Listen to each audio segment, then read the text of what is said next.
Buenas tardes, profe. Mucho gusto. Mi nombre es Luna Pérez Campo. Bienvenido a este análisis sobre la aplicación del derecho internacional y la incorporación en los sistemas jurídicos nacionales, donde hoy voy a analizar dos perspectivas diferentes o complementarias, digámoslo así, que son como los principios generales que rigen la aplicación de normas internacionales por parte de los estados y el caso específico de Colombia con su innovador llamado bloque de constitucionalidad. Empecemos hablando con los principios fundamentales del derecho internacional, que son muy importantes. Comencemos con uno principal o esencial, que es el pacta sunt servanda o el cumplimiento de la buena fe. ¿Cierto? Ya tenemos un poco de conocimiento de este. Este principio es universal, reconocido en la Carta de la ONU y la Convención de Viena en 1969, donde obliga a los estados a honrar ese compromiso internacional, ¿cierto?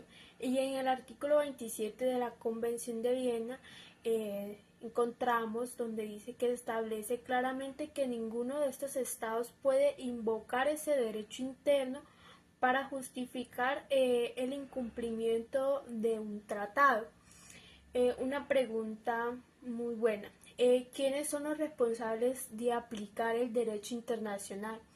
Si bien sabemos que principalmente los propios estados, pero también intervienen tribunales nacionales e internacionales con organizaciones internacionales dentro de esas competencias.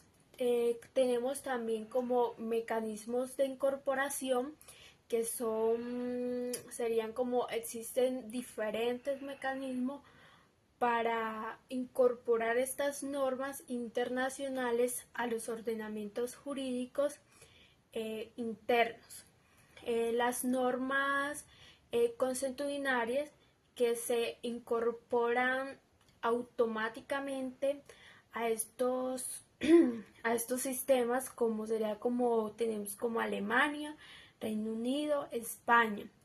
Para los tratados existen principalmente dos sistemas, uno de ellos que sería la recepción automática, que es adoptado por la mayoría de los países como España y miembros de Latinoamérica, digámoslo así, donde el tratado se aplica directamente tras su publicación oficial. Y tenemos la otra que sería como la recepción especial o transformación, que tiene como principal característica del Reino Unido, donde los tratados deben convertirse en esas leyes internas para que puedan ser aplicables. En la publicación de esto es esencial en España, por ejemplo, un tratado no publicado no puede aplicarse internamente, aunque ese cumplimiento puede generar una responsabilidad administrativa, pero sí causa un perjuicio. Ahora hablaremos un poco sobre los desafíos que se dan en la aplicación en la práctica. No todas las normas internacionales pueden aplicarse directamente, ¿cierto?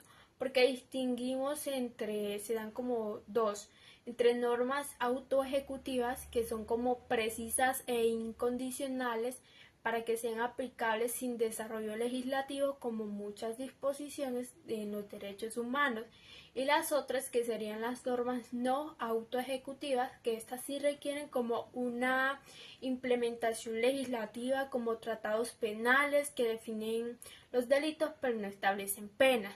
En estados con estructuras complejas como España, con sus comunidades autónomas, surgen como desafíos adicionales.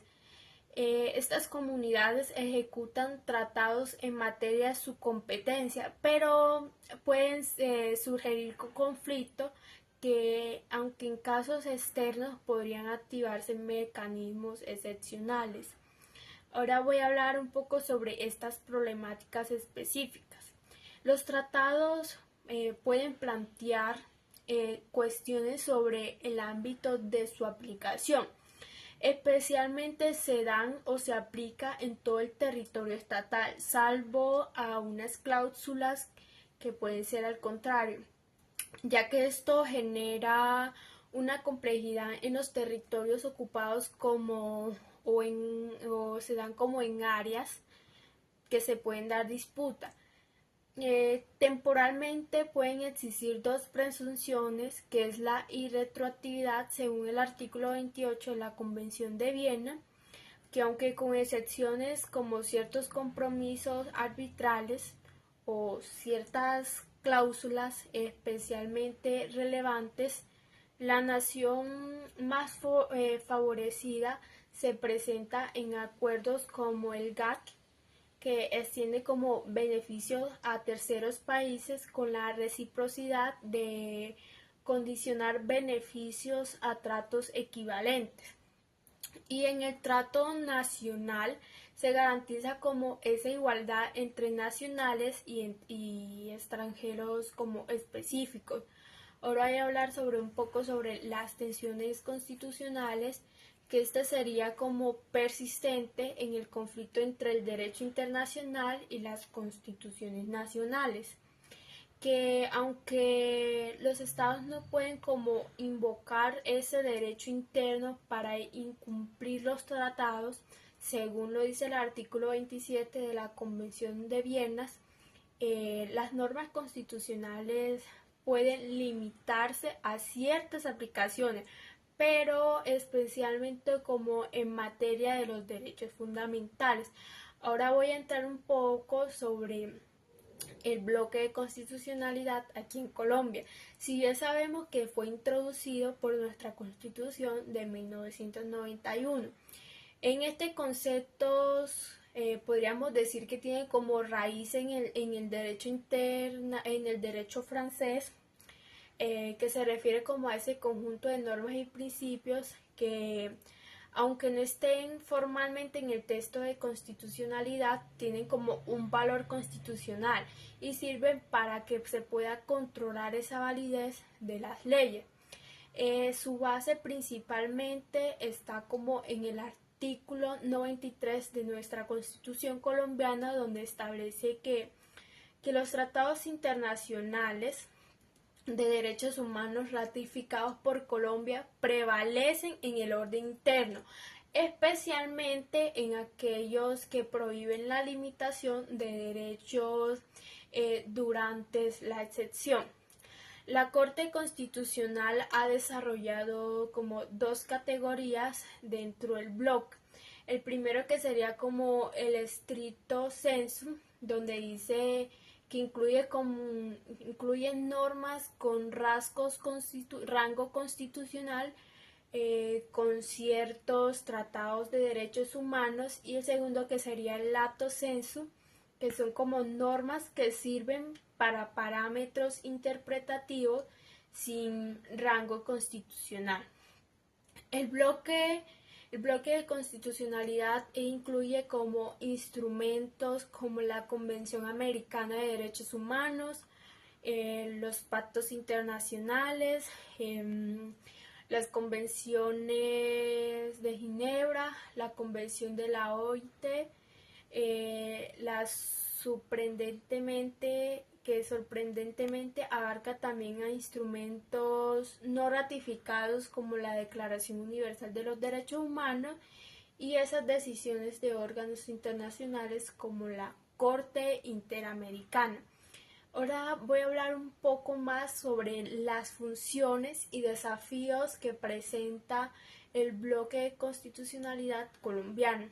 Este mecanismo cumple con tres funciones principales o esenciales que sirven como parámetro del control constitucional, que amplía el catálogo de derechos fundamentales y garantiza la coherencia del derecho interno con las obligaciones internacionales.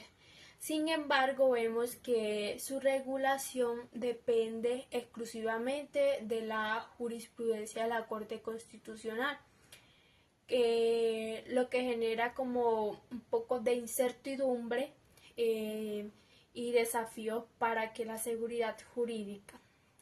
La falta de esta claridad sobre los instrumentos que integran el bloque de constitucionalidad y la inclusión controversial de documentos no relacionados directamente con los derechos humanos han sido objetos de críticas. Y sabemos, el sistema colombiano presenta el desafío de mantener un equilibrio frente a la flexibilidad interpretativa necesaria para la protección de los derechos y la seguridad jurídica que requiere como ciertos criterios y presidibles. Tenemos como último un análisis sobre estos dos temas o comparaciones donde vemos y observamos similitudes significativas donde ambos reconocen la supremacía del derecho internacional en materia de derechos humanos y esta necesidad de mecanismo de la incorporación. Sin embargo, nos damos cuenta que en Colombia va más allá con su bloque de constitucionalidad, elevando como a ciertos tratos al rango de constitucionalidad e incorporando incluso instrumentos no vinculantes como parámetros interpretativos. Los desafíos que se presentan comunes serían como la tensión entre el derecho internacional y constituciones nacionales, el conflicto en estados con estructuras complejas y esa necesidad de claridad normativa para garantizar la seguridad jurídica. Si bien sabemos que la experiencia que se presenta aquí en Colombia ofrece como lecciones valiosas para otros países en su búsqueda de armonizar el derecho interno con estándares internacionales, destacando tanto las ventajas de un sistema flexible como riesgos de una inseguridad jurídica. Como una sociedad global, nos damos cuenta que seguimos en la constante búsqueda del equilibrio entre la soberanía nacional y el compromiso internacional entre la flexibilidad interpretativa y la seguridad jurídica. Espero que les guste mi video. Es todo por hoy. Muchas gracias.